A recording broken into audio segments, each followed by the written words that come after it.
भाई फ्राइडे को हमने टेस्ट लिया था 12th क्लास का, चैप्टर था डी एंड एफ लॉ, ठीक है। और 10 नंबर का टेस्ट लिया था हमने और 10 क्वेश्चंस दिए थे। एक एक को सॉल्यूशन करा रहे हैं। पहला क्वेश्चन है कि जेडन, जिंक, कैडमियम और पारा तत्वों को संक्रमण तत्व क्यों नहीं माना जाता। तो देखो, संक्रमण तत्व उनको माना जाता है जिनमें डी कक्षक जो होता है वो रिक्त होता है, कि उसमें खाली डी कक्षक होगा तो वो संक्रमण तत्व होगा, वरना नहीं होगा।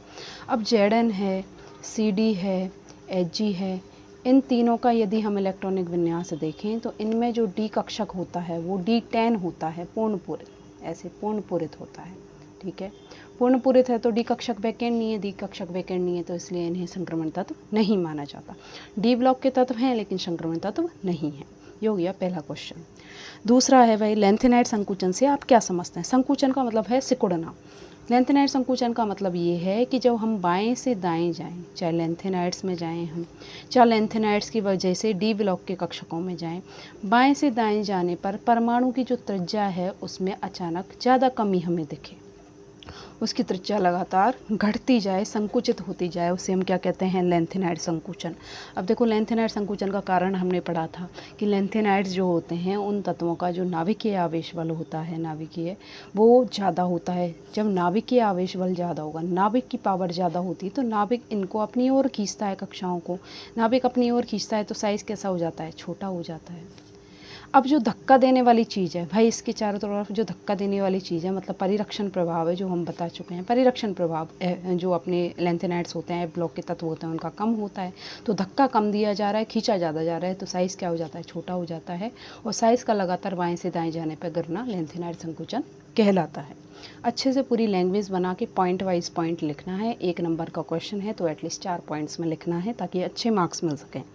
कंजूसी बिल्कुल करनी नहीं है, जितना आता है सब बता दो उसको। तुम ये मान के चलो कि सामने वाले को कुछ नहीं आता, हम उसको सिखा रहे हैं, तो जितना आता है उतना बता दो, लेकिन मेन बात मिस नहीं होनी चाहिए। मेन बात पूछे वो बतानी है।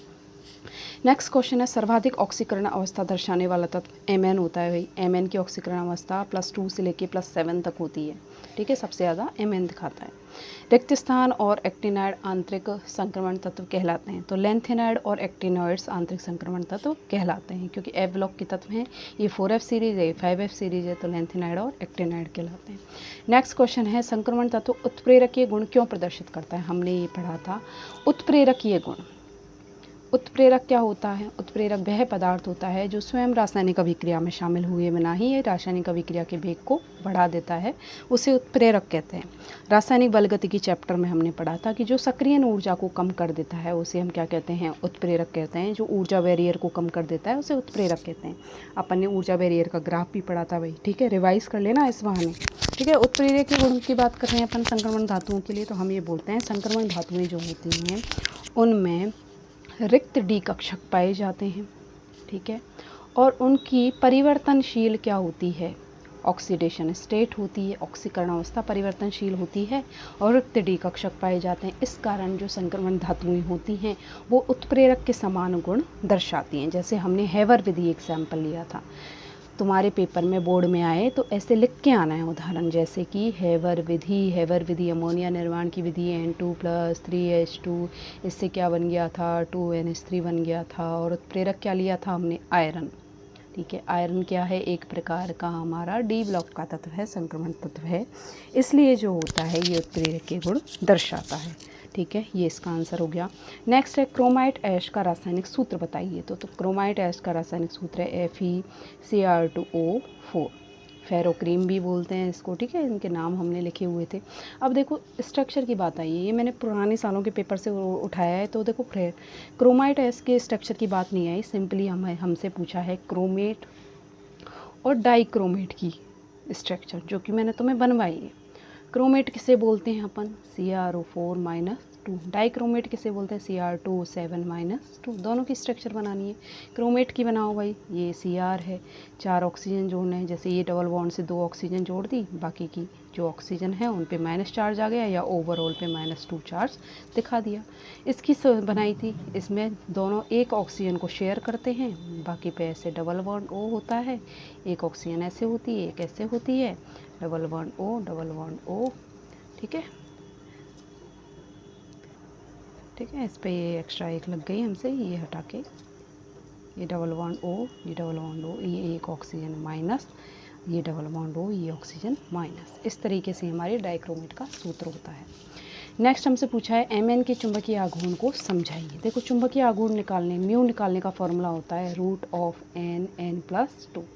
Mn+2 के लिए पूछा है तो सबसे पहले n अयुग्मित इलेक्ट्रॉन निकालने पड़ेंगे कि कितने अयुग्मित इलेक्ट्रॉन इसमें उपस्थित हैं। तो अयुग्मित इलेक्ट्रॉन निकालने का क्या फॉर्मूला है, सबसे पहले हम देखेंगे Mn का क्या सूत्र होता है। 3d5 इलेक्ट्रॉनिक विन्यास क्या होता है, 3d5 4s2। Mn+2 का क्या होगा भाई, ये दो इलेक्ट्रॉन यहाँ से चले जाएंगे तो 3d5 4s0।